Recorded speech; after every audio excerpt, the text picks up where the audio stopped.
Hello. How are we? Trying to mix it up a bit tonight, guys. My name is Richie Richey of the MHRT Network.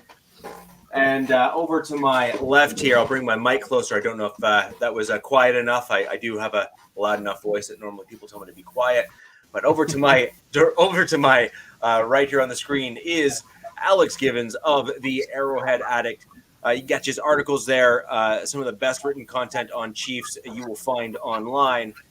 Directly below me here is the man, the legend, the salty pirate himself, Captain Jack Rackham. You can find him on YouTube. That is Captain Jack Rackham on pretty much all social media networks that I've been able to find so far there, Captain. Raiders content, and you can typically catch live on the Raiders airwaves when they are playing. The cameras always seem to find our pirate here on the on the Wild Wild West. And then directly below me here, diagonally, is Coach Defense of the Lockdown Defense Podcast. Staples show on Tuesdays with Coach and Coach Kurt. I guess you're both coaches. Sounds a little weird. I'll say coach to coach. The coaches too, whatever you want to call it. Kurt and Coach here go over not just NFL and not just Chargers content, but they also cover NBA, being huge basketball fans as well. So if you're looking for football and more, go ahead and check that show out live on Tuesdays. Gentlemen, how we doing? Good. Because you can be being 0-2, so it's a mess in the AFC West right now. That's the line. Are the Chiefs the only one with the dub from last week? Yes. Ooh. It was one win team last week, and it was one win team this week. Everybody else is in the gutter. And so now you have 2 0-2s and 2 1-1s. The West is a mess. I would agree. Yeah. But so anyways, gentlemen, let's go ahead and give a shout out to all of us that are joining us live. Thank you for joining us live. Really great to have you with us here tonight. We are going to start off with a bit of a review of, for some of us, a not so great game, and for others, a bit of a better game. And we're going to go ahead and kick things off, Alex, with you and your bounce back game from losing there to the Lions in week 1. What were your thoughts and what you saw there? Well, we probably should start with the team that won. I would think that's where you would go and trickle down, but Chiefs won 17-9 against the Jaguars, but it was not. It wasn't an overly encouraging win if you're looking at it from the offensive perspective, and definitely things they need to clean up. But it's week 2, so you would hope that they could build off that and at least didn't become the first team since '99 to be 0-2 after winning the Super Bowl. So we escaped a little bit of unwanted history there. I wrote my one note was quoting Fast and Furious. It doesn't matter, winning is winning, and that's very much the theme of this of that game because 17-9 offense looked out of sync. Penalties galore. I think they had like 12 penalties, almost 100 yards in penalties, 3 turnovers. But I think the biggest takeaway is that the Chiefs defense has looked pretty dominant in the first 2 weeks of the season and looked even better with Chris Jones back into the fold, albeit they both him and Kelsey were kind of on pitch count, so they weren't all the way out there. But I mean, Chris Jones, for someone who literally was in street clothes in week 1, got 1.5 sacks. So I'd like to think he's bound for more as he gets more into game flow and game shape. So are you saying that you think he might hit some of those escalators? Oh yeah, I'd imagine. Yeah. And I mean, honestly though, like the defense as a whole looked, really solid. Held Jacksonville was 0 for 5 in the red zone. Trevor Lawrence had no completions in the red zone.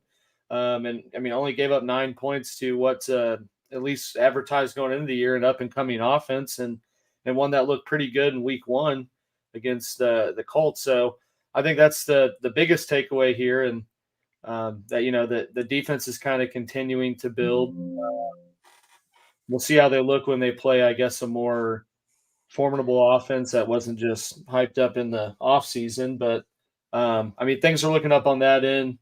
It's good to have Kelsey back in the fold, although he caught a touchdown, had like 26 yards, but you could kind of tell he's a little lethargic and not, I'd say, 100% there. So, we want things to pick up as he kind of gets back into game speed too. But, I mean, some good things to hang your hat on, and going into week 3 against a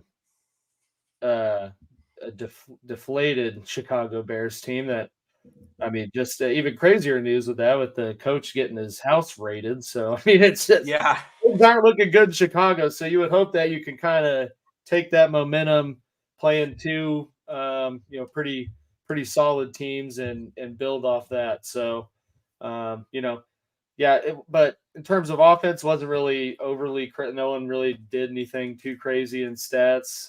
Sky Moore caught a touchdown, which was a good plus. Tony fumbled the ball, but he was at least able to recover it. So we didn't, we're not calling for anything there, but got to pick up a lot of stuff on offense, like Alex, you missed a word there. Yeah. Tony fumbled the ball again. Yeah, well, is it a fumble to back? I guess it is, just not lost. But yeah, he didn't lose a fumble. We'll go with that. Okay, there you go. Yeah, but Richie James fumbled or muffed a punt. So I mean, they could have very easily lost from where those turnovers happened and the positions that Jacksonville was in coming off of them. I think that's a better testament for the defense to be able to only give up 9 points in those situations. So, like I said, build from there. But I saw DZ ask they definitely went hard on Jawan Taylor because he, I think, had 5 penalties in total and got benched in the middle of a series, which that usually happens on, on Friday nights at a different level. But he had 5 penalties, 1 illegal formation. So that the one that got all the buzz in week 1 definitely came back to bite him. And then 2 false starts and 2 holdings. So, Wait, I actually disagree. I think if you can make a forward pass to yourself and actually catch it and make a play, that should count. For who? No, just in general. Like if Mahomes wants to chuck the ball up and throw it for a certain distance and can catch it himself, I think that should be a play that counts. Yeah. Oh yeah, that was so wild. He completed it to Donovan Smith, and he just stood there like, "What is this?" And I was like, "Yeah, you should be blocking, bro. It's a screen. Why are you looking back? Yeah, why are you even remotely looking at him to get the ball?" But I mean, So things like that happen that can kind of show you, this offense is not where it was, at this time last year, but or in mid-season form, but plenty of positives to build with going into the Bears week. So now, do you think that this may show a little bit just about Eric Bieniemy not being there? Like that's been some continuity that your team has had for several years now. Yeah. Do you think that this might just be a byproduct of, Andy's been able to kind of just have Eric there? And like the details and the other stuff are just always sorted because he was there. Do you think that might be kind of a byproduct of that? I think it's and no one really knows outside of who's in there, every day of the week, how much say the other people get outside of Reed. I mean, I think he has ultimate say, but I would imagine with Bieniemy, being OC for 4 or 5 years, he definitely, as time went on, had more of an emphasis and imprint on the game and how it went. Yeah. And now we got Nagy in there, he was in the Chiefs room, before he went to Chicago. But then, we saw how bad these offenses were in Chicago. So I think that's part of it. I do agree that I wouldn't say it's like Bieniemy was the ultimate answer for the Chiefs' success, but I think it's part of the growing pains of figuring out who's going to be kind of your 1B guy to run the offense through outside of Kelsey, but also these coaches kind of figuring out how to work off each other to put together a solid game plan and put some more offensive production down. Because, like to put up 21 points in the first week, kind of expected with Kelsey out and knowing you had to kind of change the script last minute. But then to go out and put up 17 and, kind of totally dud in the opening quarter and, put up 7-6 at halftime. So, wasn't like it wasn't close at any point. So there's definitely, those guys definitely got to work things out. But I mean, at the end of the day, it is still Andy Reid. It is still Patrick Mahomes. So you got to trust that, barring some unforeseen, tragic, season-ending injury somewhere, they'll be able to work things out once Kelsey gets back to full health and they can give him, 30 targets and do whatever. But I mean, to your point as well, I'll give Bieniemy his credit because I mean Washington looks pretty good in terms of their offense and moving the ball, and Sam Howell looking like a young quarterback, QB. kind of very similar to Mahomes, working with Reid. I mean, he can sling it, man. Yeah. I watched that whole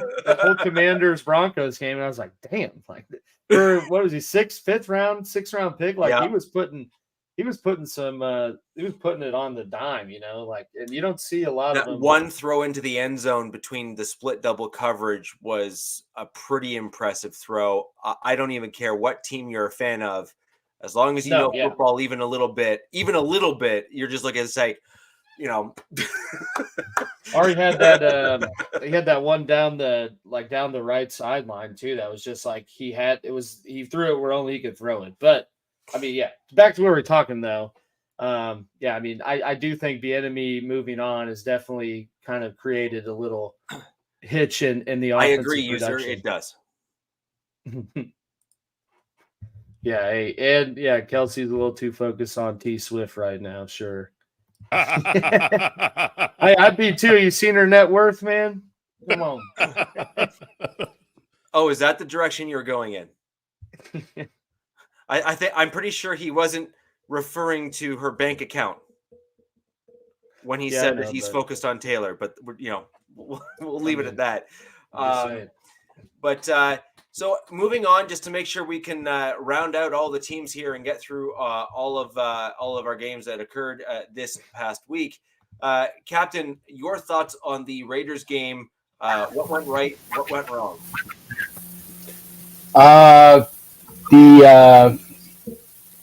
Wow, that's I'm trying to think of something that went right.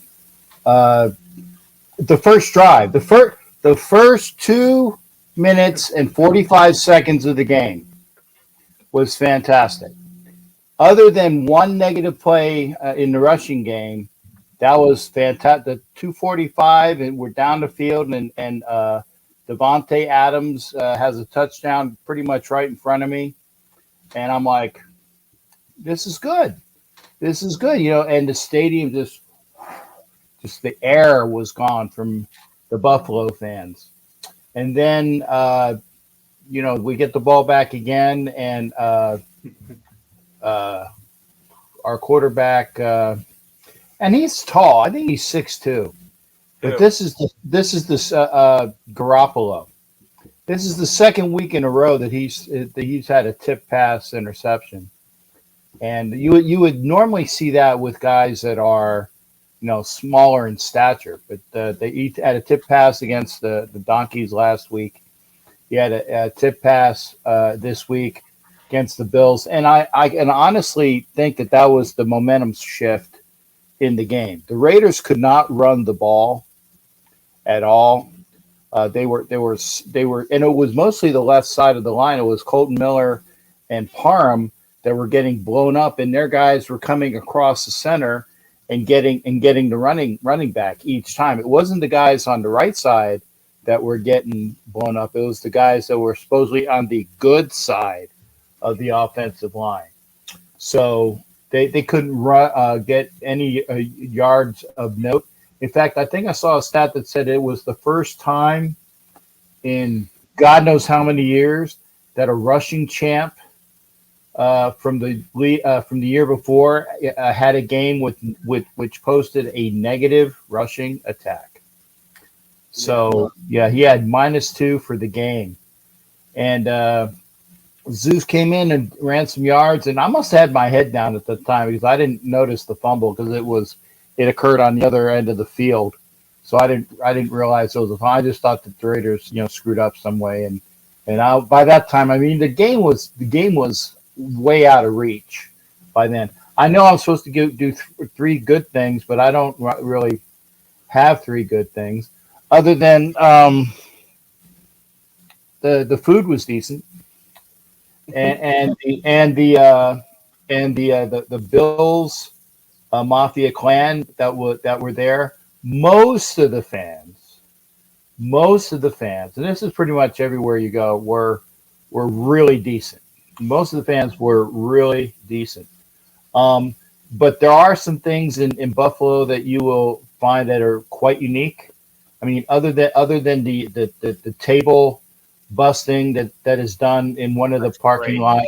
That's great. Yeah, I didn't get a chance to see that, but I did get a chance to see the ketchup and mustard events over at Pinto Ron's place, and that was unique. I mean, Pinto Ron was the I don't know if he gets it every week or it's somebody else, but he was the recipient of the ketchup and mustard for the game that we were on. I think it was because his mom was in attendance for the first time in a long time. And if guys don't know Pinto Ron is like a Hall of Fame fan for the Buffalo Bills. Georgia got right on. And the food was good. You should put 1, the food was good. 2, we left Buffalo. Niagara Falls was nice. I didn't get a chance to see it though. In fact, the Hollywood had to use my room on the American side before he went across the border because his hotel was on the other side of the border. So on Saturday night, he had to have a hotel room on the American side in order to get makeup up, because you can't go across the border with the face paint. So at the end of the game, he came over before I did my show on Sunday night. Really? Used the shower. Yeah, totally. The facial recognition is such that you can't go across the U.S. Canadian border if you have like a mask or something that won't show it's really you. So yeah, he showered in my room on the way out in order to get across the border. Learn something new every day, don't you, there, Canadians? There you go. But yeah, that's what happened over there. I don't wear makeup. Don't be painting my face. Yes, I don't wear makeup, so I never had the. I'm just saying. That's what happened. If you ever want to, Richie, you can't go across the border. I understand. Think you're the Joker or something. Yeah. And DZ was saying something about blackface, but I don't. It's just the facial recognition portion. But again, the food was good. For the most part, the fans were cool. They have also, and this is one final thing, they have a thing that is you take a shot out of a bowling ball. Awesome. And so they fill up the hole with a bowling ball, and I got video of it because Hollywood and I did it. I don't know what the hell that shot is, but it was nasty. You take the shot, and then you drop the ball, I guess out of disgust or whatever. But so I did it because I didn't want somebody to say that I pussed out. But so I did it. But whatever the shot is was horrible. It was right next to the ketchup and mustard events. It's unique. Like I said, most of the fans in Buffalo are cool. You're not AFC East, so you don't have to worry about stuff that happened, like for the Patriots Miami game where a fan actually was killed. I just saw that on the news too. But what is it? I forgot. I didn't see the. I'm going to be a Bills fan. They have. Yeah. Okay. Well, welcome to their bandwagon. There you go. But it was a good time aside from the 3.5 hour ass whipping. I picked the Raiders. I picked the Raiders to lose, so it's not like I didn't see this coming. But I didn't see a 4 touchdown stomping. I did not see that. I thought Josh Allen would at least give you guys a few points. Yeah, I mean, and that's one of the reasons why I picked the Bills to lose is when Allen sucks wind, he usually takes care of it the next game, and he did. Where's shower curtain? Oh, okay. Well, I missed that, Kev. Because I was looking for some, but there was talent. There was talent at that game, and I got pictures to prove it. Well, your buddies missed out a great opportunity because first off, the U.S. dollar is much better than the Canadian dollar, and when you go across the duty free, Canadian whiskey is the best whiskey, and it is cheap. So I don't know why you guys wouldn't have capitalized on the quick trip over to pick up cheap booze. You just need to do it. No, I got you for that. Oh, this is true. You're my well. You're my import exporter. I have there. Yeah, this is true. I mean, I haven't even opened up your really good Canadian whiskey yet because that bottle is still untapped. Okay, so that you next time you come down, I mean, I will have one that'll be here, and then your next one, which November, I will taste December, for. I'm back. There you go. That'll November, be December, for consumption. I'll take okay if it's going to be that late. I'll take this one for consumption at games. Yeah, and then I'll get a re-up for something in the house. Yeah. So I'll be back down there around November, December this year. Cool. Guys, we kind of saw the game, and Buffalo's primed to just basically have a I'm pissed off redemption game, really. Mm-hmm. And I think we all kind of had a rough idea that something was going to happen. I'm not going to lie, Captain, I was with you. I didn't think it was going to look quite that way. But it was going to look something similar. Buffalo's a too good of a team to not bounce back and at least, do something. Coach, over to you, and then I will cover my Broncos game. We are uniquely 0-2 in the division. The Chargers and the Broncos are. Wanting to know your take on that game. What was good? What was bad? And based on your face, I will let you take it away from there. If I must. The floor is yours. Yeah. I mean, it's because straight down the numbers. I mean, if you can't stop them and they stop. No offense, man. No offense, man. But sorry, I just had to add that. No offense, man. But yeah, I mean, just the issue that we have a problem, and it's only getting worse when it comes down to our defensive ineptitude. That's probably the biggest and most glaring problem. And when you have a defensive head coach and that side of the ball seems to be getting worse, not better. I harken back to the examples that when offensive coaches take over jobs in the NFL, the offense turns around like overnight. Like it's not even funny. Like look at Mike McDaniels, how he turned that offense around in a day. He got there and immediately the first game they were off and running, coming back from 21 down against the Ravens week 1. And it was, and all intents and purposes, we're going to have two 1,500-yard receivers, 1,000-yard rusher, you name it, if Tui had not gotten hurt. So, and they're off to the races again this year, with even a bigger and better year under their belt, they're off and running. Again, so when you get to the point where you look at, let's take Sean McDermott, for instance. Sean McDermott, he's a defensive-minded head coach. He had the wherewithal and the presence of mind to surround himself with people that he knew offense. He knew offense. They knew offense. Yeah. So, and with the, I guess you can say the rough around the edges, that Josh Allen had when he came in. Once Dayball got there, he started to smooth those edges out and he started playing really good football. And if you look at the rankings from a offensive defense perspective, they're right in line. Like they're like top 5 in defense and offense in the past 3 to 4 years. If you go down the numbers, so to look at those examples of who's doing right and who's doing things wrong, clearly we're doing things wrong. We given up 63 points in the first 2 games. We've only scored 58. I'm sorry, if you give 58 points to your defense at any point in given time in most games, you should win those. If I give you 52 points over 2 games, almost 30 points a game, you should win those games. So, and you have not turned the ball over once at all in these 2 games. The quarterback has an average QBR of 105, 106. You should win the game, right? No turnovers. You have over almost I want to say it's almost upwards to 300 yards rushing. You have what was the number? It's over 500 yards passing in 2 games. And yet again, you can't stop falling out of, you can't get wet falling out of boat. That's the biggest, that's the problem, so it's an issue. Most people calling for Staley's job, rightfully so. I mean, at this point, I'm probably the last person to jump off the train to say that you should be, emotional and shock value-esque and say you should get rid of coaches too soon, right? So I gave Staley his fair shot. Now, I had my issues and my trepidation about when they hired him, taking the cheap route by saying they didn't hire Dayball because Dayball wanted X amount of dollars and Staley was cheaper.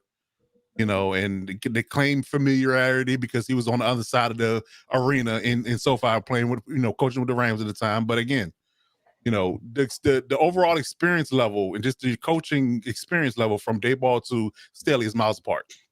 So why would you go with a more experienced person? So again, but you can't cry over spilled milk. This is who we're dealing with. This is who we have at the moment. But, I'm just looking from a perspective of how long will the bleeding occur before they decide to do something different. And what that different will be, because I think at this point, because again, you give him a mulligan on the first year because of the personnel, because you give him a pass because the personnel wasn't aware it was built around his scheme. He went out and spent buku dollars, and we all rammed and raved about it on Chargers Twitter about how good they did in the offseason 2 years ago, right? Again, you have all your personnel that you need. I think this personnel matches up with most solid defenses in this league. 2 solid edge rushers, good interior rush, linebackers, corner safeties. It all lines up, and you're bottom 5 in defense in the last 3 years. It just can't happen. It just can't happen. Well, and again, I harken back to Sean McDermott's example. He buttoned up his defense right away, and his defense got better. Like, it's not like he started off top 10 and now he's top 5. He's gotten better, where we've gotten worse, and we're constantly and solely regressing. And he's a defensive coach, and that's supposed to be his thing. That's what be his niche. Yeah. Will be his niche. And if your niche isn't working, like if I'm an IT person and I can't fix a hard drive, I don't think I'm necessarily fit to be working on hard drives at his job. I'm just saying. So I think that's where it lies. I mean, it's not much you can paint a picture of because some people are blaming Herbert saying he should have played better. I mean, damn. Most quarterbacks in this league aren't playing at the level he's playing in the first 2 games. And again, it's somehow it's his fault because he's getting paid all the money. I get it. Okay, fine. Or well, we typically don't rush the ball well. We ran for over 200 yards in the first game, still lost. At some point will we just address the elephant in the room and say it's the defense, the holistic. It's getting worse, not better.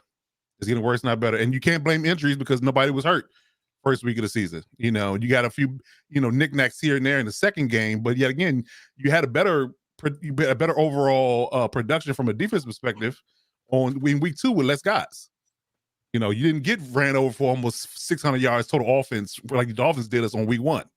But it wasn't pretty with the Titans either. But at least we didn't let Tannehill throw for 466. So, I mean, I think it's very clear and obvious what the issue is and it boils down to the question of what their front office is going to do about it. Got a question for you, Coach, on the defensive side. I'm listening. You had Ronaldo Hill as your DC for 2021 and 2022. Mm-hmm. You had albeit a close record, but still a winning record in that 2-year stretch. Mm-hmm.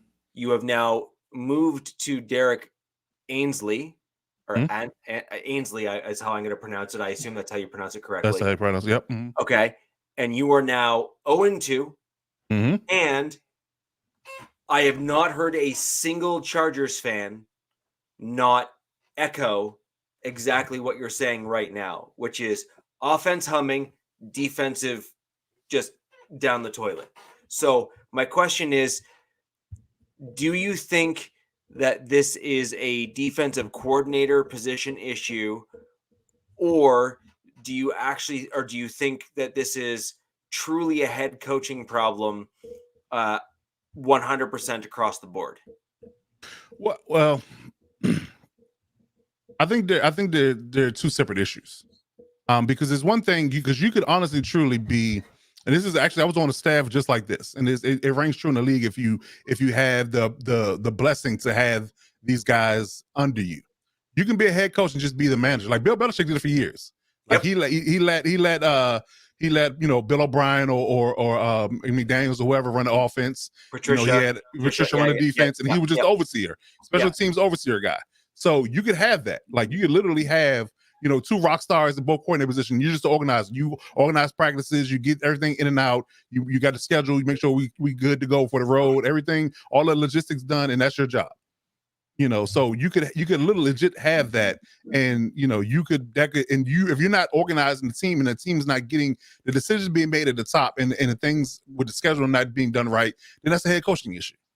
But you have a head coach in this particular outfit that's not only the head coach, he's the defensive coordinator. Because although Ansley's there in name only, but if you look at the sideline, every defensive series, he has his mouth over his microphone covering calling plays. Staley does. Ansley's not calling plays. So the scheme, the or lack thereof, the play calling and the overarching problem is Staley's baby. In all honesty. Let's go Commanders. Yeah, so that's the overarching problem. It's the ineptitude of the scheme and that Staley's brought over to the Chargers has been the issue, and it's been an issue for 3 years. Like you said, you gave him a pass the first year because of personnel. Last year, wasn't porous early, but as injuries started to pile up, it got porous late. But it was always the overabundance of bad play calling. Coverages you call based upon the looks you're getting. Prime example, let's look at the Dolphins game. At no particular point in time would I ever single cover Tyreek Hill. No. Never. And he was single covered a lot in that game. I mean, way more than I'm comfortable with. On the top of having a person that isn't athletically capable of keeping up with him was problem one. Two, single covering is a big problem. You didn't cover him that way in games you played in the previous season. You didn't cover him that way. You stayed in cover 4. You stayed in cover 2 the whole entire game. You had somebody watching him and inspiring him the whole game. Why do we change that philosophy? And you can say, well, maybe he's overthinking it or trying to confuse McDaniel or whatever the case may be. Listen, if he's such a big time problem and he's such a nuclear weapon, use line up like that and make him do something different before you decide to give him a free reign down the field. And that's what happened. 200 some yards in the air for him, 466 for Tua. And that's the issue. And then you get down to playing the Titans, we stopped them for 70 yards, on the ground in the Dolphins game, but the I think it was 211 yards total. I think they ran for like 440 yards, 440 yards. No, 130 yards for on the Titans game. I believe that was the number. It was 130, 70 in for the first game, 140 because we had 211 in total. 211 in total. So we 211 total in 2 games. So we let the Titans run for 130 and we let the Dolphins run for 70, and they were passing the ball so well they just didn't bother to run the ball. They could have run it, they just didn't. So it wasn't a situation where you can hang your hat on. Yeah, we stopped them from running the ball. Well, hell, you gave up 440 yards in the air. So I mean, I wouldn't be rah say we did something because let's be honest. Yeah, if you don't need to do it, why bother? Yeah, exactly. Yeah, exactly. Yeah. So yeah. 712 total passing yards for 2 games and 211 total rushing yards in 2 games. That's not gonna get it done defensively. It's not. No. Agreed. That's the biggest, most glaring issue, and I'm not sure what's going to be different or better from the perspective of going to Minnesota, where Kirk Cousins typically flourishes, in a normal non-prime time game at home. He typically has his best games. So, and we played them a season ago or 2 seasons. I think it was a season ago, and Justin Jefferson had like 200 yards against us that game. So because he was pissed off that he didn't win the Rookie of the Year, that Justin Herbert got the previous year. So again, An axe good to luck. grind. An axe to grind. Exactly. Good luck. Yeah. Good luck. Good luck guarding that guy. Yeah. So yeah, I'm not looking forward to what's going to happen this weekend either. And you think that Jefferson's probably going to remember that too? Like he'll allow that to carry over. Listen, what Bobby do say? It's tackling fuel. Yeah, exactly. It's tackling fuel. Yeah, it's fuel for the fire. It's bulletin board material until he decides otherwise. So he'll be ready. Exactly. Yeah, he'll be ready. And you hear like the greats in any league in any professional sport will take anything like that and they will reinsert it into the narrative. Like I would not. Well, look at Dion. Look at Dion, exactly. right? Yeah, like he's doing it as a coach. Yeah. Exactly. Like. No, and we think he learned that as a player. Yeah, he learned it as a player. A dog. Exactly. And so I think Jefferson might even reinsert that kind of jab. And for Chargers fans that are not named Coach Defense, they will be surprised. Why is he bringing it up again? It's like, well, of course he's bringing it up again. That's his fuel. Like that's what he's using to fuel the fire for the game. To be like, I'm about to go off. Because I'm pissed. I mean, let's be real. Tom Brady held who got drafted in front of him for years as fuel. To be exact. Exactly. Yeah. So Amon-Ra St. Brown still carries around the names of the wide receivers who got drafted ahead of him when he got drafted. Right. So it's personal. Right. It's personal, and it will continue to be personal every time he lines up against the Chargers. So get ready. He's gonna be ready. Yeah, exactly. So gentlemen, I'm going to just quickly go through the Broncos game. It was a tale of two halves, combination of some good things and a lot of bad. So I'll start off with some of the good things. This should come as a surprise to nobody.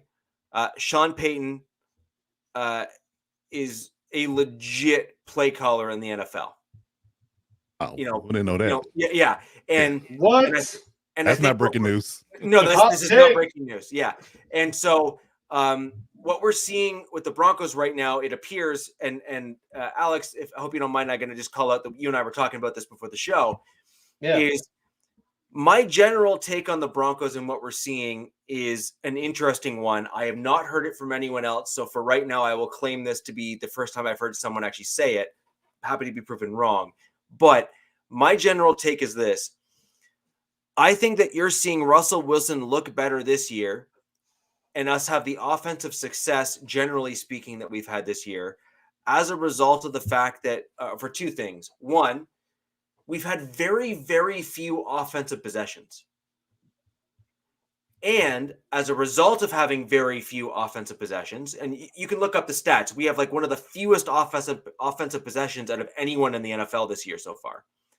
And then two, because we've had so few offensive possessions and we've had quite a bit of success with our offensive possessions, we actually have one of the highest success percentages for offensive possessions in the NFL as well. But what that then means is if you're not going through all 15 plays that you scripted ahead of the game and you're only getting, say, 6 possessions all game and maybe only 2 or 3 maybe possessions per half, well, that kind of means if you're able to capitalize early in those possessions and have like a play hit, you can get 2 full drives or 3 full drives out before you're done your 15 or 20 scripted plays.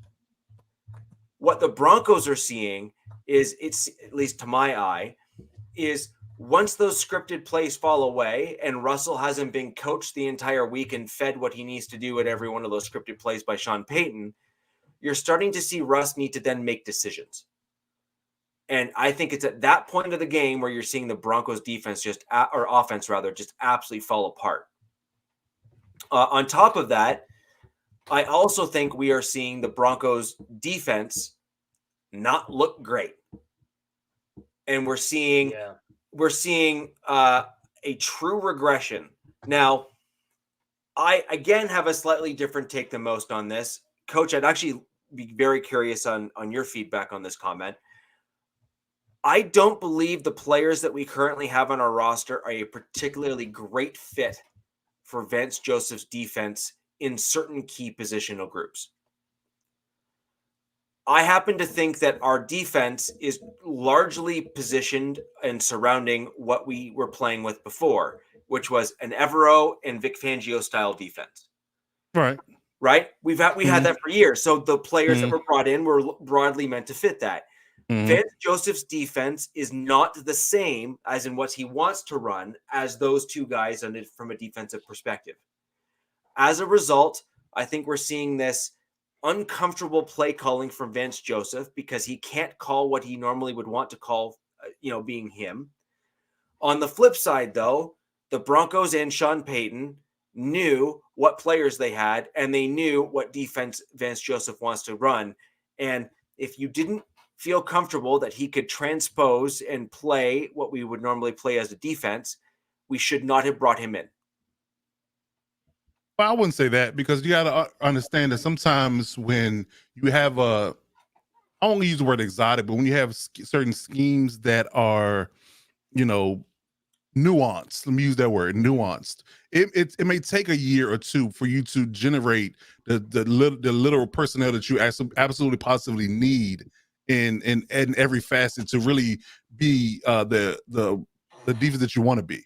You have a skeleton crew. Let's say you have a skeleton crew of what you need, but you could use a different player here, a different edge rusher here, a different corner, different safety kind of, it really could lend to the idea of the personnel is decent, but we need maybe one or two more dogs on this side of the fence to really get it done. Because Vance Joseph is a classic 34 guy, and from a base perspective. So he is definitely, looking at it from a perspective where you got Browning and Gregory and Benito and those guys as your classic edge rushers. Now, let's be honest, from a production perspective, they're not Bradley Chubb, they're not Jalen Phillips, they're not Von Miller, they're not Chandler Jones in his prime, who he's coached in certain facets, those true, prototypical edge rushing, and edge holding defensive ends. He's got one dog. He's got one dog in a D lineman in the name of DJ Jones, and everybody else is kind of, I could use one or more, two more interior linemen that can get things done. So that's an avenue. How you want your linebackers to be is a role that you have to understand that needs to be filled. And he may prefer Drew Sanders, but Drew Sanders is raw. He may prefer his speed over Josie Jewell's speed. Who knows? It just depends on what. You know how I feel about Drew Sanders, because that's my guy. Yeah. But he's one of my sleepers. So the moment he gets on the field, I don't think he's going to leave it. But I'm just waiting for that day. But he might be grooming Riley Moss. I think Riley Moss is a stud athletically as well. So I think that he's looking to kind of work these guys in and get these guys up to speed and acclimated to the system. And once that gets done, we're only 2 weeks in. It's not. We're not going to throw the baby out with the bathwater yet. It's going to take time, so I think that between the personnel and the getting accustomed to the play calling and the schemes and the nuances of that will ultimately be better for you once you down the line. So I would say the defense, it looks like the way it looks now, probably looks staunchly different come weeks 15, 16. My ultimate point here is that Wade Phillips ran a certain style of defense, actually, to be quite honest, somewhat similar to ish to what Joseph likes to run. I'm not saying exactly, but similar. He likes to use the outside backers as outside backers. He likes to have them be exclusive rushers and try to really put the pressure. Wade Phillips loves his DNs to be able to get pressure up the middle as well, and then use that interior nose tackle / D tackle to kind of play that, I chew up three guys to, allow for that, inside out pressure to kind of then work, right? That's kind of a Wade Phillips style. Joseph has actually a fairly similar defensive philosophy to that, actually, when it comes to getting to the pasture and winning at the line of scrimmage. I do also agree that Phillips and Joseph have similar linebacking philosophies, because you need to then cover using your inside backers more room in the interior of the field, and they need to be more mobile than I would argue Josie Jewell was never that mobile ever. And Singleton is better, but he's no Drew Sanders. Right. And that's really what it comes down to. Yeah. No argument. That's really what it comes down to. Right. And, no argument at all. And then I think where the really big differences get into, not to say that what I just listed aren't huge discrepancies to the personnel that the Broncos currently have right now, just on its own.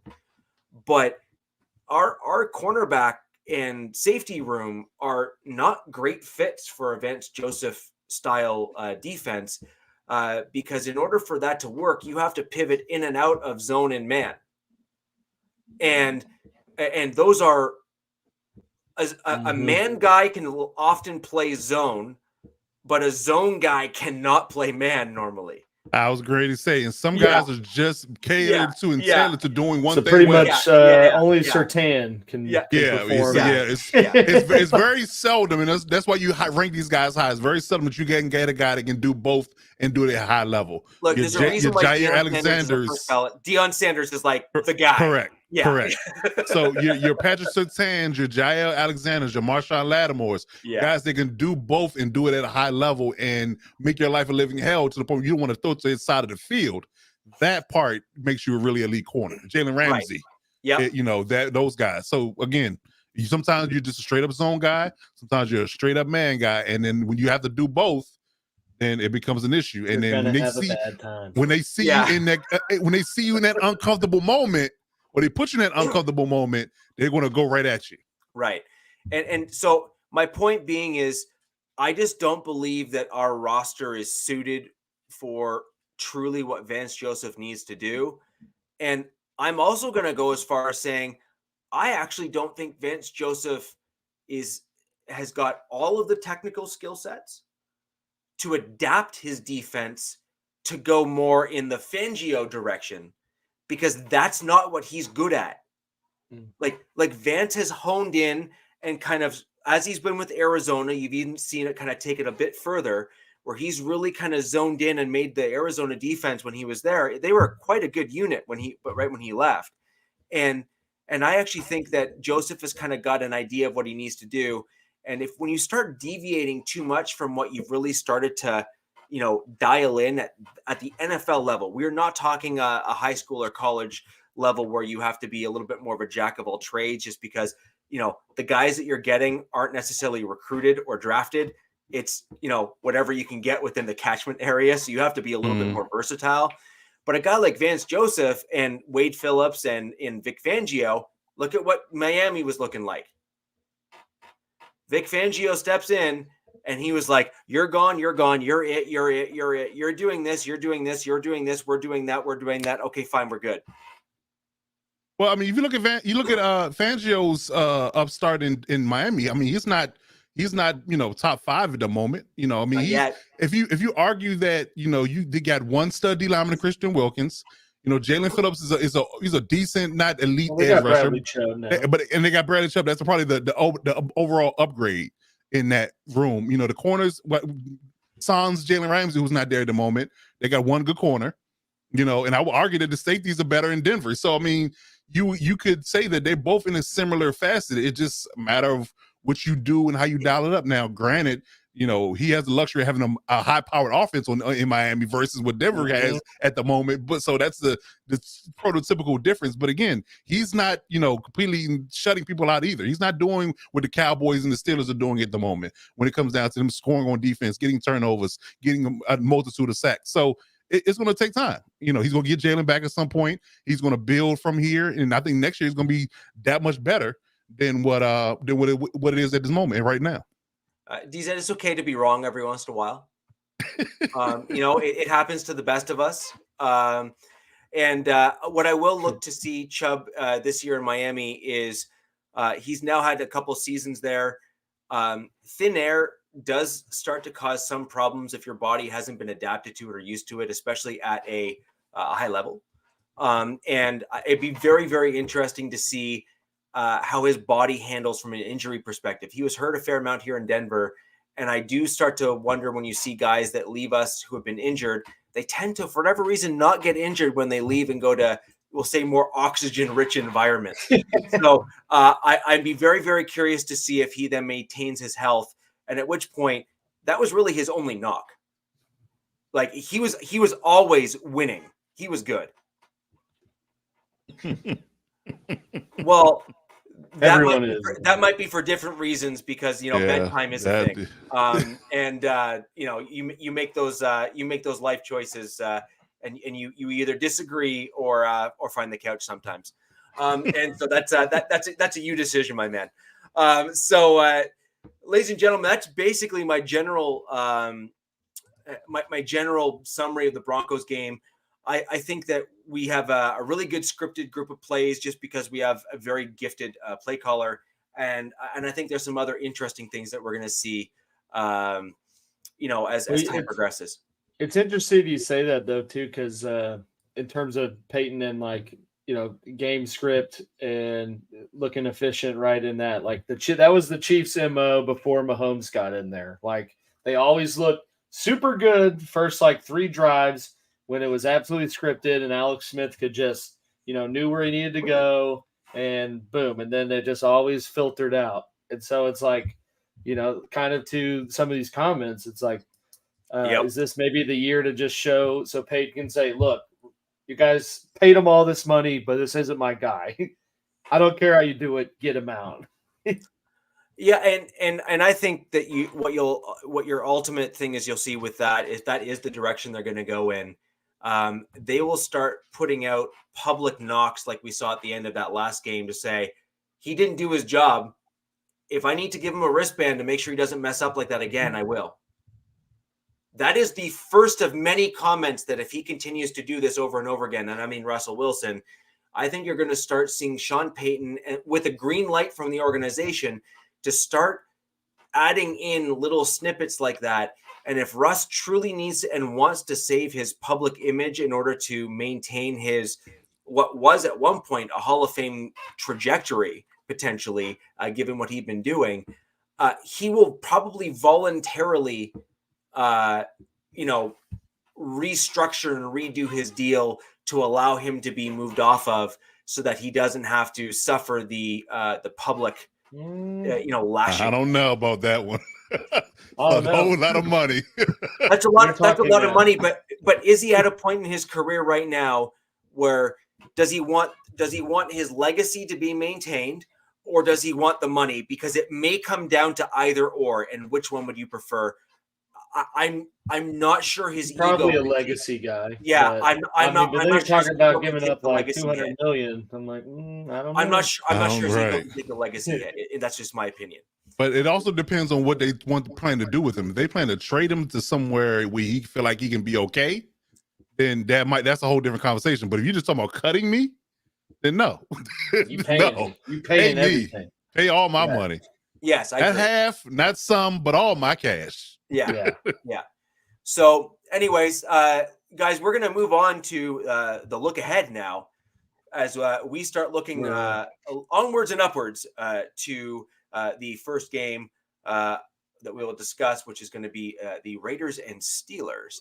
And as we try to bring you, we try to get some unique takes from the opposition. In this case here, that will be our good friend all the way over at Steeler Nation, Striker G, with his take on what his Steelers need to do. It's only one nation. Oh, yeah. Wow. I knew Cap wanted to say it. Yeah.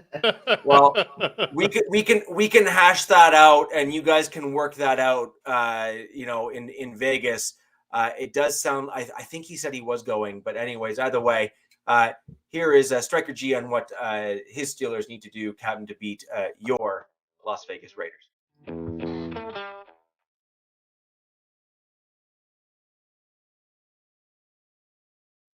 Hey guys, Steeler Nation Striker right here from SteelerNation.com.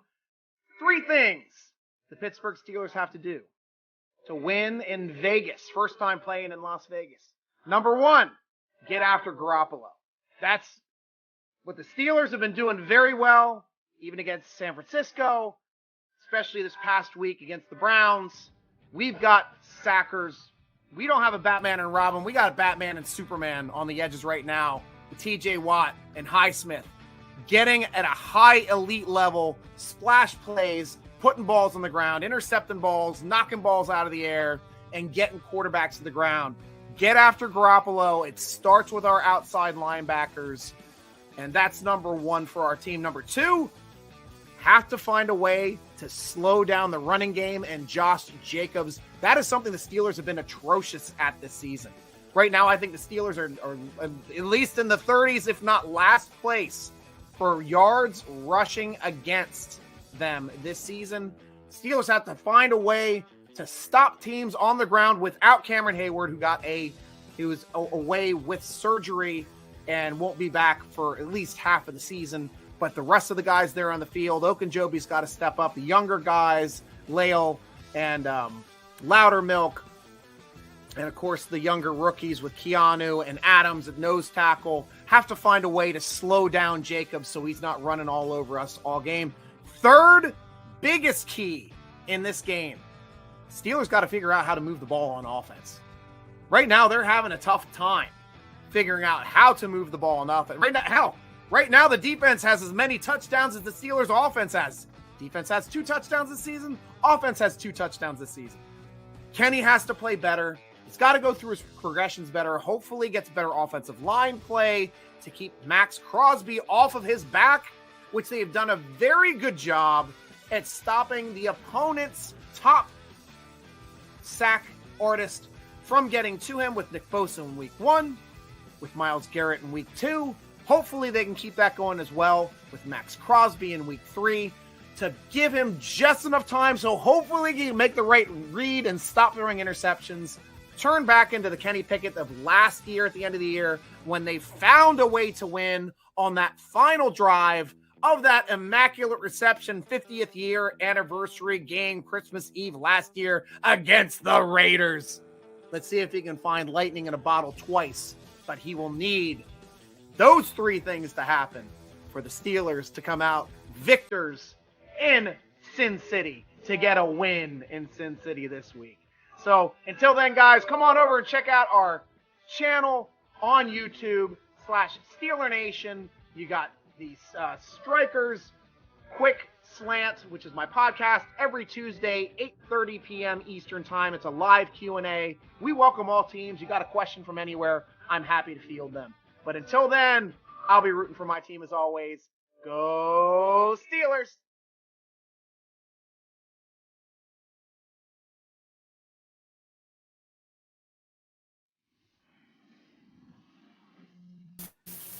At the end of the day, you may dislike the fact that he is commandeering the nation post-fix there, but Oh boy.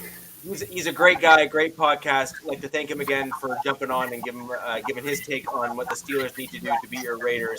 And Captain, obviously, the stage is yours. Well, I want to thank Alex for because he knew I was boiling. I saw it. He filled it up. Yeah, he knew I was boiling. And for all those that don't know, again, I'm sorry, folks. I am hurting like a mofo. So I am going to say my comments and let these other 3 fine gentlemen finish this wonderful show. I apologize, but arthritis and sciatica is a bitch. So I'm gonna tap out and want to give my best to all the guys here. After I say that, again, he seems like a well enough guy, but. Alex, please state the obvious one more time so that other people know it as well. Well, and I only know it because the first time I ever did the show, you scolded me, I think 5 minutes into it, because I said he did. Chiefs Nation, and you're like, whoa! There's only one nation, all right? Yeah, It's under God, it's indivisible.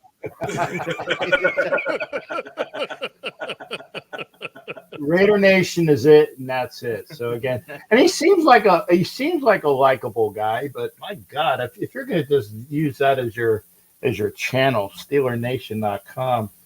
Oh, and God, I insult the injury as well. Jesus, I can't even see. Let's talk about the 3 things that the Raiders need to do. And first off, it's find a running game. He was talking about Jacobs plowing through that offensive line. Right now, Jacobs couldn't get a pack of cigarettes or a loaf of bread from the local market behind the offensive line that we have right now. because he ain't running well, and the Raiders' offensive line is on. They should have the entire line on milk cartons because they're missing in action as far as the running game. I don't know what's going on there, but it needs to be found. The Raiders need to run the ball, and they need to find it this week.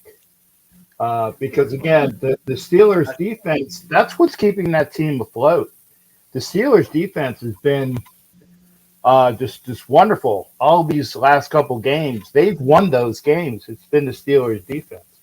So the Raiders need to find their offense, and that's running the ball as well as finding a passing game where their receivers aren't missing. I mean, I saw Devontae Adams leave the field the other day with Hollywood actually threw Hollywood one of his gloves. So that's pretty cool that Hollywood has a Devontae Adams glove. I heard he's in concussion protocol, mixed in with Jacoby Myers being in concussion protocol from last year or last week. And Renfro has been MIA, and I don't think that's because of Renfro. I don't know what's going on there, but I told people, I said, if Renfro has a game where you don't see him, look for him to be dealt at the trade deadline. I don't see any other reason why. He had one catch this past week, and then he got upended. And that was it. One catch on Sunday, 0 catches in game 1. Actually, 0 targets in game 1. So the Raiders' offense needs to figure out Whiskey Tango Foxtrot is going on. Run the ball, find your receivers. Hopefully they'll have some receivers that are actually going to be able to play. Well, I mean, Captain, I don't know if he doesn't like him, but Renfro must have just called McDaniels short, and then he got pissed off. And then the nail in the coffin would have been Renfro just turning around to McDaniels and say, "There's only one coach in the league that can wear a visor, and that's Sean Payton, and you're not it." And that would have been the end, right? Is it my volume that's screwed up, or is Richie? No, I'm good. No. Okay. No. Because it sounded like he was garbled or in a yellow submarine. I just wanted to make sure it wasn't me. No, but, I'm a Beach Boys guy, not a Beatles guy. Whatever. Anyway, offense needs to show up. The defense, hello, and there's some activity afoot that it's like Patrick Graham's defense, although it came out in the second half last week that with some changes which actually worked against the Broncos. Again, when you're down by 4 touchdowns, that seems to be a problem. That is definitely a defensive problem. Allen had a game against them, and that's to be expected. Pickett is not Allen, but he was talking about the last game where the Kenny Pickett came through in the end. Well, the officials kind of helped on that. I'm sorry. Go back and watch the game film. They didn't get the first down for one thing, which led to that go-ahead touchdown. And Max Crosby was held a couple different times during that time as well. And then, of course, he who shall not be named, who used to wear number 4, throws an interception to end his career as a Raider. Actually, it was to Renfro, but he overthrew him, and it was a pick. So again, the Raiders' defense has been horrid this past week. They need to figure out how to get through with that. Maybe Rob Ryan might be, because I said that there's some talk that Rob Ryan might be taking over.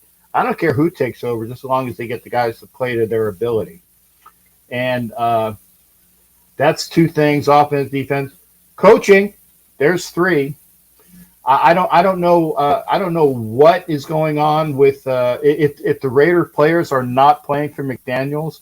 If there's some internal unrest in the locker room, I don't know. Sometimes I get sourcing out of that there is, some little whispers and things. I haven't gotten that yet, but if I do, I will definitely pass it to them. But the Steelers needed that win on Sunday night or Monday night, whichever game they played. They needed that Monday night against the Browns in order to elevate themselves. They finally got that. And thanks, Clayton, for popping in.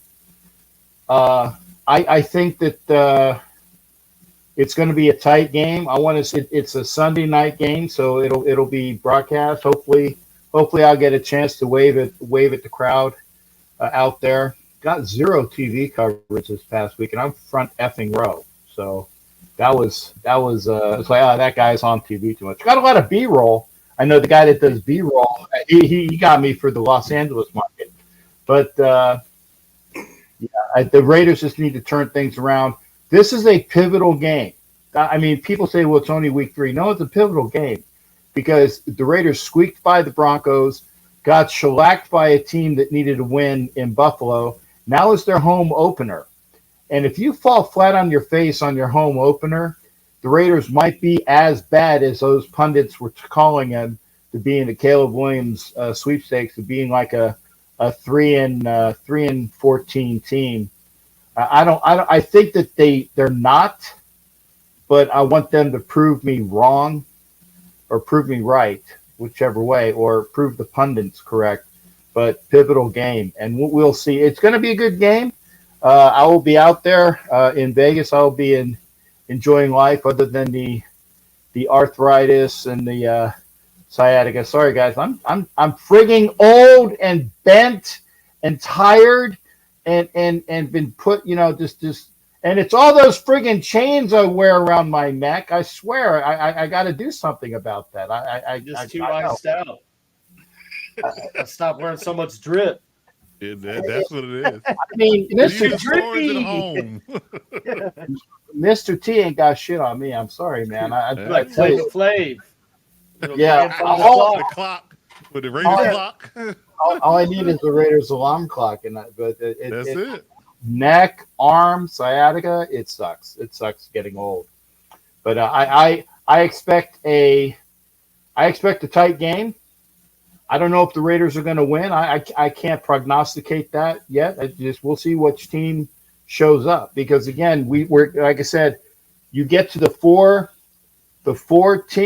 games into a season, you know what's going on. Hi, Hot Neil, how you doing? All that drip is causing issues to the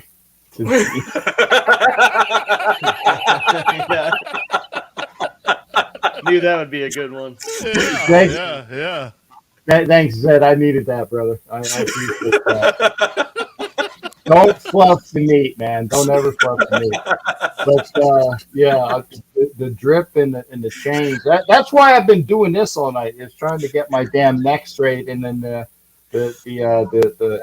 I like Fred Sanford with the arthritis. I got a bad arthritis. Well, but she has a bad case of arthritis up front, So I had that going. But I'm expecting a better game. Chandler Jones's BS notwithstanding, it's always something. I like Roseanne down. It's always something, Jane. It's either you get your meat fluffed or you have arthritis. It's always something. But that's the way it is. And we'll see. But again, blessings to all, best to all. Tomorrow we'll do the lead-in NFL Nation Live at 6 o'clock Eastern, 3 o'clock Pacific, leading into the show. And if I'm feeling good, I'll have a show in between shows that'll be uncensored. And if they're uncensored, that means I get a chance to cuss with all of the pain that I'm in at this time. Oh, so that'll be epic. Oh, it will be epic. I don't think you can get anything else up. Right. Well, I don't know if I can get anything else up. I heard that. But you did hear that. Okay. I did hear that. Okay. I might not be old and senile, but I can hear the double entendres when they're coming as well. See, I'll throw it back. I salute all of the people here in the chat. I salute my buddy Richie Riche of the MHRT Network. I salute the real Alex Gibbons, him and his smug crowd, because he's an awesome guy who knows how many there's only one nation. I salute Coach Defense. And Coach, I'm going to do you a solid this week. Who supports the Los Angeles Chargers in their endeavor not to suck? So that's a good thing for salute. So I salute everybody Yeah, Just and I'm gonna lifted go. you up. That might be the best I'm going to get, so I'll take Yeah, it. that's it. Hey, no G word. I didn't call him the D words for Richie's team, and I gotta call him the Smugs because that just works so well. But it's good. Just there. Rolls It's up. there. You guys take care, Richie. Throw this on for the Friday show. Yeah. I am out. Have a great weekend. I will see y'all next week, inshallah. Inshallah, that's God willing in Arabic. Take care, everybody. I'm gonna pop out and tag. You're it. Arr, yeah, arg, I'm still friggin' here, and I hurt like a bastard, but I'm out. Take care, everybody. So that's the Raiders game and Raiders take. I think it'll be that game will be interesting for me. I think it'll be a very close one, and I think it'll ultimately come down to mistakes or some variation of it, whether it be a team like not playing up to the certain level at a certain side of the ball or mistakes. I actually think that'll be what that game comes down to personally. From my perspective, Coach Alex, what are your thoughts? Well, as long as the defense plays good, I'm good. I'm talking about the Steelers. I'm not talking about the Raiders. Yeah. Selfish fantasy lore there for myself. Yeah. I got a Steelers defense in one of my leagues. So yeah, they won me my league last week by getting that last touchdown. So I need more of that. More sacks, more touchdowns from the defense. So if they harass Jimmy G all day, I'm good with it. Yeah, and I think that the Raiders fans that are with us here, given the offensive line play these past 2 weeks now for the Raiders, it's not been great, and you're going against two top tier / upper tier edge rush from the Steelers. They're going to give you fits.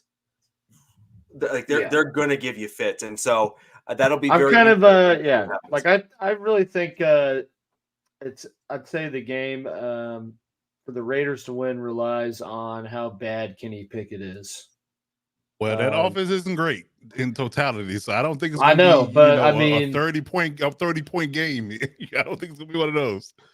Yeah, no, but I mean, if he's because if he's giving the ball right back to the Raiders, then I think that goes to your mistake thing. But I mean, yeah, like their defense is good, their pass rush is elite, so I mean that's obviously going to create some problems. But at the same time, I think if the Raiders can run the ball better and have long sustained drives and put points up and kind of force Pittsburgh to have to get to a position of having to move the ball at a better rate. Mm-hmm. It's either going to be Kenny Pickett's coming out party, or we're going to be like, all right, this guy's cooked. Well, they called him for Matt Canada's job already, the OC. So I mean, it might be one or the other. Like, I think they're investing in Pickett. I think they're gonna look at the OC like he might need to go. Yeah, I mean, it seems that everyone's just a fan of South Park and just wants to blame Canada. But I mean, aside from that, nice. I see what you did there. Canada. Yeah. I see what you did there. So, either way, it is what it is. Moving onwards and upwards, I figured I'd jump in and kind of discuss quickly the Dolphins. It's just not going to go good. The Dolphins playing the Broncos. Unfortunately, guys, Dolphins talk is literally triple booked, or has been triple booked the last 2 days.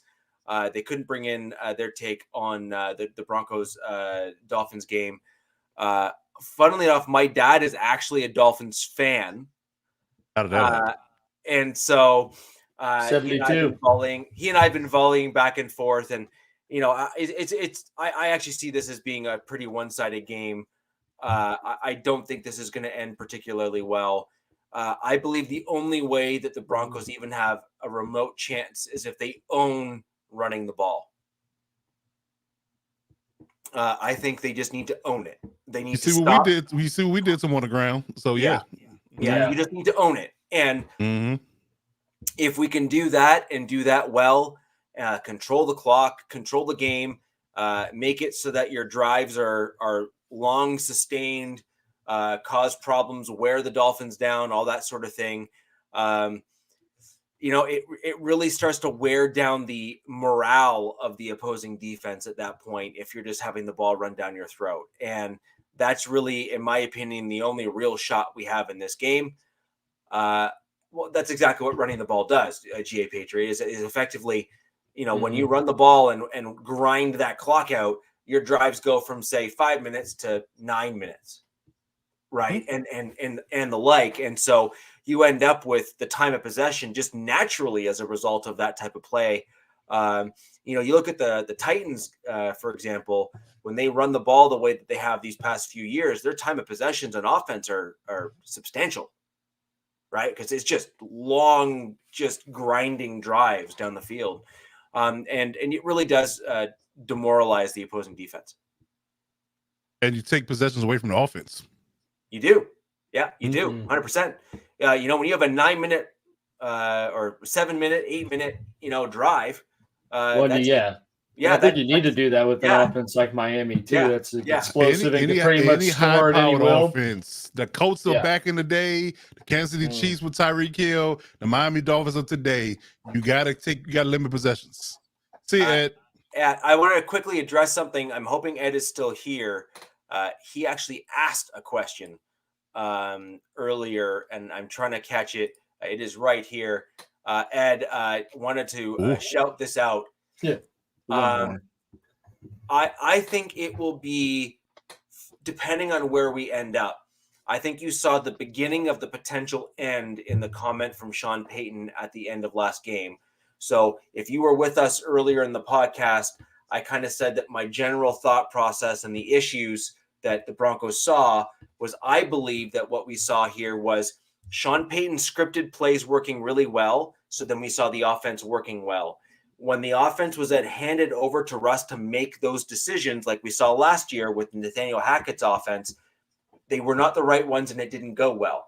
I think that Sean Payton has attempted to interject kind of direction to Russ in terms of what he needs to do and where he needs to go. And it sounded like in the post-game presser, Russ was not following it. And then what Payton then said was, if I have to give Russ a wristband in order to allow us to do what we need to do, I will.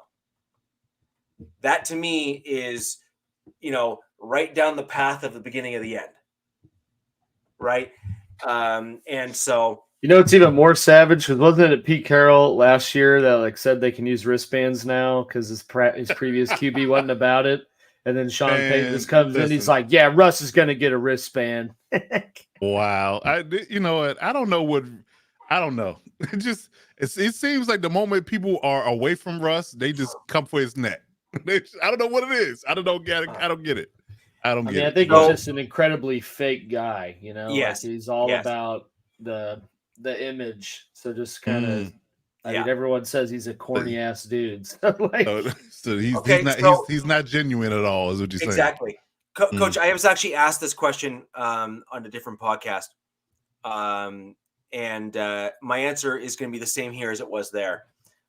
When you have taught or heard of other Hall of Fame quarterbacks, Tom Brady, Peyton Manning, even Patrick Mahomes with the Chiefs, right? You hear guys that are on either are in the Hall of Fame, trajectory for Hall of Fame, or seen as the greatest that's ever played the game in certain lenses. Even guys like Joe Montana, even guys like Steve Young, arguably even John Elway with the Broncos. One thing I would then ask you is, how many people have you heard that have come out against most or any of those guys that were teammates of theirs in any of their destinations where they landed and slandered them in any way, shape, or form ever? Ever. None. Ever. Right. So now flip the switch. You have multiple prominent players, and I don't mean one or two. I mean like 3 or 4 of kind of that upper cream of the crop from that Seattle team. Yeah, just dogging him. Yeah. Absolutely dogging him. And I'm sorry, that says a lot to me. I understand. I That just says a lot. I just want to be a fly on the wall to see what it's about. I'm just curious. No, and I agree, but the problem is that the way he presents himself to the camera and the comments you hear from other teammates and things they're kind of at odds with one another. It's like the politician that he's blowing smoke up your ass, but you don't want to say it. Yeah. Well, it's almost more along the lines of, he's blowing smoke up your ass, but you actually can't fully prove it because you haven't been able to. And that's it. Yeah. And that's basically what I think. That's kind of where I'm landing in all of this. Got and I think it's unfortunate because he clearly seems like he's a pretty genuinely solid dude, even off the football field. He's got. That's what the confusion lies for me, because I'm like, all the work he does off the field, all the nice things he does for the community. I mean, stand up dude off the field. So I didn't really get that, but but you also have to look at it from perspective. I have to put my helmet back on and put my player mindset back on and understand that you have to have a certain level of trust and comfortability with your leader in order for you to truly grasp or galvanize around that person. And if you don't have that type of personality, then that's where the rift is. And so I'm going to basically summarize one thing that I've generally heard seems to be the theme is Peyton Manning was about the we and Russell Wilson is seemingly about the me. Yeah. And when you truly, when you boil it down to that level and you hear the other guys speak, your Richard Shermans and the other, Marshawn Lynch and other guys that have come out and said some comments, at the root of all of their comments, it was that. It was, we are a team, we are this. And it was like, Russ was all doing him. Russ was doing him. Russ was doing him. That seems to be the underlying comment. That's the problem I have too. And if he landed her, how is he a dirtbag? Like, would she subject herself to being? She was with Future though, so I mean, damn. I was hoping you didn't bring that part up. I mean, now you just said Lady credibility is bad. And now Future's like making just slap tracks. Songs. Yeah, it's going at him. I don't know. I'm gonna pray for us. That's all I'm gonna say. I don't think you can bench him. I think you have to I think it's a thing where you got to let the season play out. Let the whole season play out with that kind of money on the table. Let it be what it be, and then go from there. But I don't think you can. I think it's too much. Like, I think if you bench him, then there's no chance of. There's no coming back from that if you do it. There's no coming back from it if you do it. So if you do it, it's it. It's a real problem. So the only thing that I think could be a saving grace with Sean Payton as our head coach is it's simple, which is he has ran with two quarterbacks before. Mm-hmm. And in my opinion, that is one thing that Payton could do in the bye week, which is bring in whether it be scripted or altered plays where you might see a second quarterback on the field and leverage different skill sets than Russ has. Now, that's the only option you have to not burn the bridge completely. But make no mistake, you might not be burning the bridge, but you got the fire and you got the kindling at the edge of the bridge ready to light the match, right? Like you are literally at that point anyways, even with that of what I just said. And so I kind of agree with you, Coach, but you can do it kind of part of the way there without completely burning the bridge down. But at the end of the day, if you're doing that, you basically have already made up your mind. You're just trying to make Russ not look bad. There it is. Right. And so anyways, that's my general take on this game is that I think that the Broncos are going to need to run the ball heavily. And I think we're going to have to own that as our identity, probably going forward for the remainder of the season, if I'm going to be honest. And I think this would be a good game to test that theory.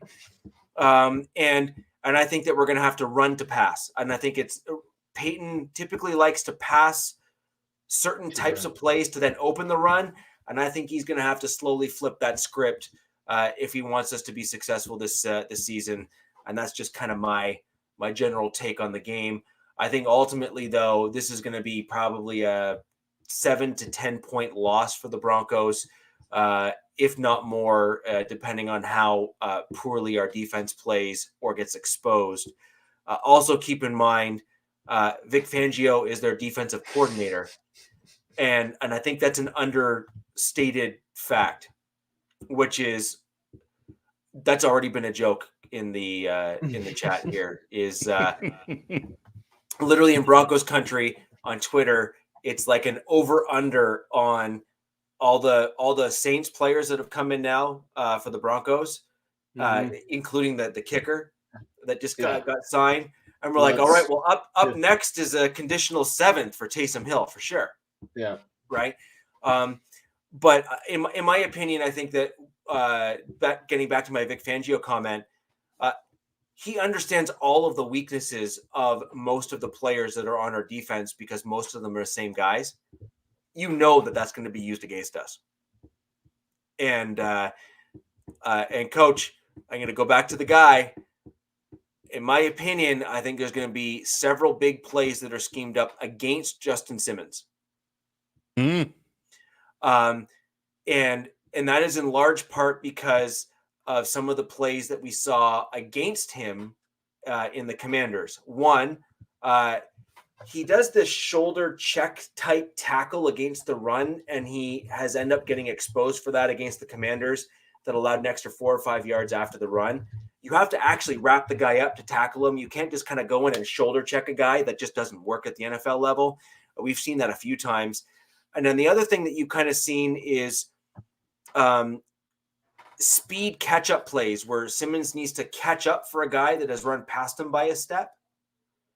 And I think stuff like that is going to be where we're going to see Simmons have some challenges because he's a guy that can run downhill, square up, and tackle a guy really well, actually. But when he has to then run backwards or kind of run towards the end zone to stop a guy, he typically struggles a little bit to catch up and make up that speed. So, Coach, your team this week.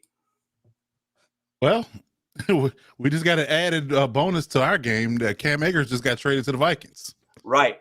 We have a quick 3-point stance from the Bears. If you want to quickly jump into that, and we'll get your take on it. If that's cool. But the Bears is for the Chiefs. The Chiefs playing. Oh, sorry. I meant sorry. You're right. Yes, you're right. Yeah, I'll be quick. I mean, it's not much to it. I mean, we got to play better defensively. Again, and it's prime time. He got a new running back who's more, twitchy and dynamic than Madison is. I think Madison wasn't it. I don't know why they moved off of Dalvin Cook, but that's their business. But them having a more prominent back is going to be an issue, and I think they're going to feature the idea of running the ball. So we got to be stout in that regard. Whether we can or cannot do it is up for debate, but corral Justin Jefferson and stop the run and tried our best to have the same level of pressure we had on Tannehill is on Kirk Cousins, who's less mobile, and I think we'll be okay defensively. Offensively, just keep doing what we're doing. I mean, I think that this is probably the weakest defense we're going to face in the first 3 weeks, so we should have some success in both areas. Austin Eckler is still on the fence of whether or not he's going to play. So like it's going to be Josh Kelly again, but I think we should have success in both running and passing. Yeah. So if we can stay on schedule and move the ball and try to take away their best options, then we should be in the ball game. But again, we can't give up the level of points we've been giving up and the level of yards we've given up and expect the offense to keep pace. I mean, offense is going to be. You're going to have your up and down days. You're going to have your days where you score 40 points, and some days you're going to have to score 20. But your defense got to support both of those ideas of what you're going to bring. But as long as you're scoring some facet of points and you're moving the ball and putting points up, and they're not giving up points, that's where you win games at, and that's where it starts and ends for us. That's really the bottom line. I agree, Alex. I'm going to quickly kick off the 3-point stance for the Chicago KC game and get your take on it, and we'll go from there.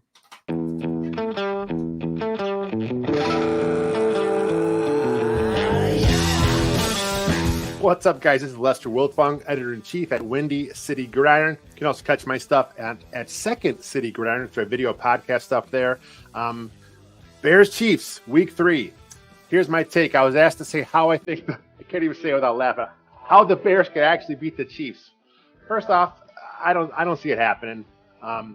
There's just two levels here. I mean, the Bears are who they are. 12 straight losses as a franchise. The Chiefs are defending champions. But here it is. The only possible way, there's only one way, and that's if Justin Fields goes absolutely nuclear, if he gets 100 and some odd yards rushing, if the passing game, which they've been trying to pass more this season, if that actually is something that he can do. But man, it's been rough. It's been a rough couple of weeks for Bears fans watching Luke Getsy's offense. Everything is really discombobulated, but Justin Fields showed last year the kind of stuff he can do on the ground. He was voted top 100 player by his peers because they fear what he can do on the ground. The passing game has to catch up to him. We haven't seen it yet, but honestly, man, that's really the only way. On defense, Patrick Mahomes is the GOAT right now in the NFL. The last time he played the Bears, he made it known that the Bears passed up on him in the draft. The stuff he was counting down, with his fingers of where he went in the draft. The Bears went with Mitch Trubisky that season, so that stuck him, and he wanted to make sure he paid back the Bears. So I'm just hoping that that's out of his system, and he is not still trying to stick it to the Chicago Bears for passing him up in the draft. So defensively, I don't see how they're going to slow down Pat Mahomes. It's going to be a huge scoring output from them. I just don't see it happening with the Bears. I hope I'm wrong as a Bears fan, but this one, once the schedule was announced, we had this chalked up as an L on our side.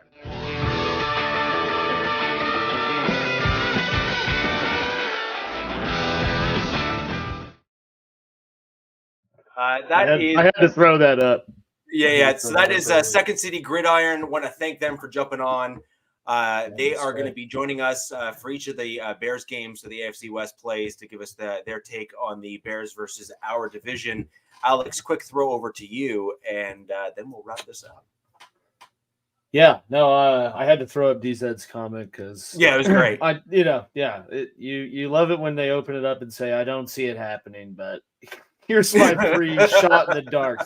I said it. I don't want to sound like a smug Chiefs fan, but yeah, I mean, this is like all the makings of a trap game, though. But I don't see how the Bears, with what they've done these first 2 weeks, can make it a overly competitive game outside of Fields rushing for 200 yards. But so my kind of biggest, my biggest notes. Also, fun fact. This is my one fun fact. He shared the other one I had, but this is the first matchup in 53 years where the QB with the highest career winning percentage will be playing the QB with the lowest. So that should be right. That's kind of a wild stat, but I think the biggest keys for the Chiefs. Number one, let's negate the dumb, stupid penalties and turnovers.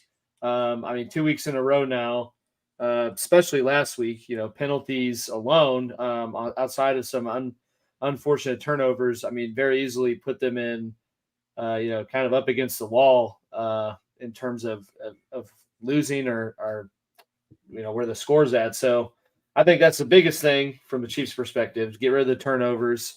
I'd honestly use this game to get the run game more involved. Because Bears defense is ranked pretty bad in terms of both passing and running and rushing the passer. So I would like to think they could use this game as kind of a way to get some other players back into the fold and kind of get a meshing more with the wide receivers and not have to rely on Kelsey.